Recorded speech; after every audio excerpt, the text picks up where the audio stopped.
দেখুন বন্ধুরা, মানে কি অবস্থা হয়েছে। মানে ড্রাইভাররা যদি নতুন হয় তাদেরকে বারবার ক্লাস করাইবেন বন্ধুরা, যে কীভাবে চার্জে দেবে, কত এম্পিয়ারের চার্জে দেবে।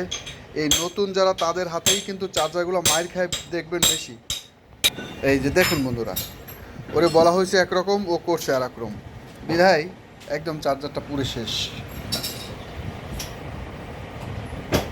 তো আমরা বন্ধুরা এটাকে কয়েল আবার চেঞ্জ করে নেব।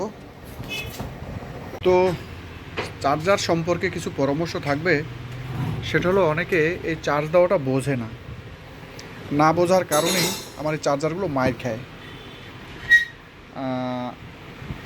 এই ব্যাপারে একটা মোটামুটি কিছু পরামর্শ থাকবে। যেমন এই হলো আমার এম্পিয়ার মিটার, চার্জারের এম্পিয়ার মিটার।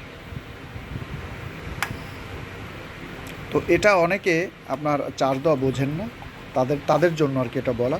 আমার 1 নাম্বারেই যদি ফার্স্ট টাইম এই মাঝখানটায়, এই কাঁটাটা 1 নাম্বার ঘাটেই যদি আমার এই মাঝখানটায় চলে আসে, তাইলে আর বাড়ানোর প্রয়োজন নাই। সর্বোচ্চ 20 পর্যন্ত যদি আসে তাহলেও আর বাড়াবেন না। অনেকে করেন কি, এটা 20 এম্পিয়ার পর্যন্ত আসছে, তারপরে আস্তে আস্তে কাঁটাটা একটু নেমে মাঝখানে আসে।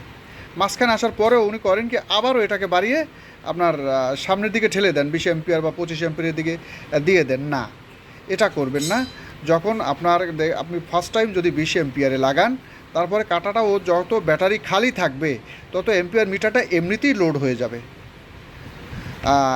এম্পিয়ার মিটারটা এমনিতেই লোড হয়ে যাবে। ব্যাটারি যত আমার চার্জ হতে থাকবে আস্তে আস্তে, তত এম্পিয়ার মিটারটা আস্তে আস্তে আস্তে আস্তে আনলোড হতে থাকবে।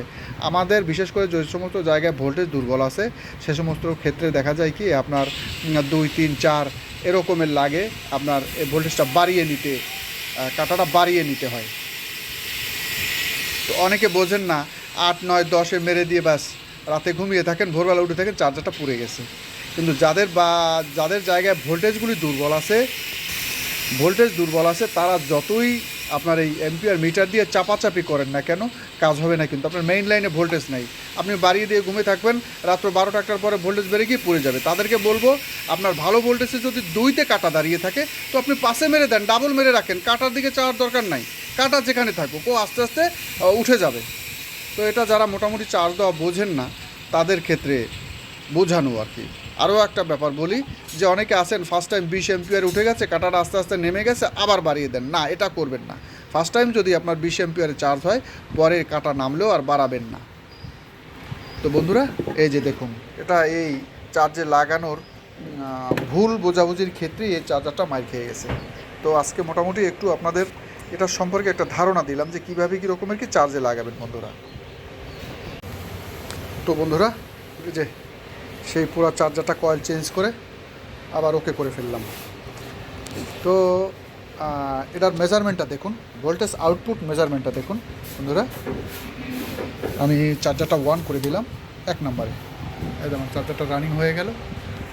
আমার 1 নম্বর লিটেই 57.8 ভোল্ট, 1 নম্বর লিটে। তো আমার মেইন ভোল্টেজটা আছে কত বন্ধুরা? এই যে আমার মেইন ভোল্টেজটা, এসি কারেন্ট আছে হলো 228-27 ভোল্ট। 228-27 ভোল্টে আমার ডিসি আউটপুট 1 নম্বর লিটে 57.9 ভোল্ট। বন্ধুরা, এই যে চার্জার বাঁধার পরে এটা কমপ্লিট, এটাই হলো মেজারমেন্ট। এখন আপনি মেজারমেন্ট করার সময় যদি আপনার এই এসি ভোল্টেজটা যদি থাকে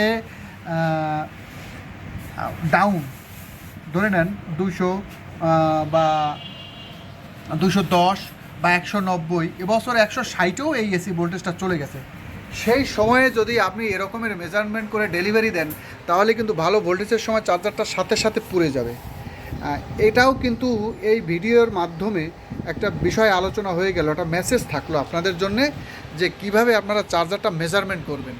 আমার 1 নম্বর লিটে দেখে নিন বন্ধুরা, এই যে আমার 1 নম্বর লিটে 57.56 বা 57.5 ভোল্টই ধরেন। আমার মেইন এসি ভোল্ট 228 বা 227 ভোল্ট। এভাবেই চার্জারটা মেজারমেন্ট করতে হয়। মিনিমাম 225 ভোল্টে 56, 57 বা 58 রেখে আপনি চার্জারটা ডেলিভারি দিয়ে দেবেন বন্ধুরা। তো আজকে আমি বোঝাবার চেষ্টা করলাম যে চার্জ ভুলভাবে দিলে কি হয়। এটা এই এম্পিয়ার কাটাটা ফার্স্ট টাইম 1 নম্বরে যখন আপনি লোড দিবেন তখন এই চার্জারটা আমার সর্বোচ্চ 20 এম্পিয়ারে আসুক কাটাটা, তারপরে আর বাড়াবেন না। ফার্স্ট টাইম যদি 20 এম্পিয়ারে আসে আপনি আর কাটাটা আপনারা বাড়াবেন না, এটা আস্তে আস্তে আস্তে আস্তে আস্তে আস্তে নেমে যাবে। আর যদি ফার্স্ট টাইম 15 এম্পিয়ারে আসে মিডল টাইমে, কিছুক্ষণ পরে কাটাটা নামার পরে আরেকটু বাড়িয়ে দিন। কিন্তু ফার্স্ট টাইম যদি আমার 20 এম্পিয়ারেই চলে আসে আর বাড়াবার প্রয়োজন নাই বন্ধুরা।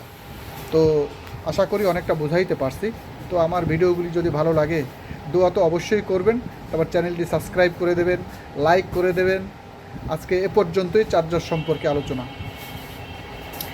আর ম্যাগনেট চার্জার বাংলার সিংহ সেই সম্পর্কে আলোচনা তো রয়েছেই বন্ধুরা ভিডিওর শেষে, সেটাও একটু দেখে যাবেন।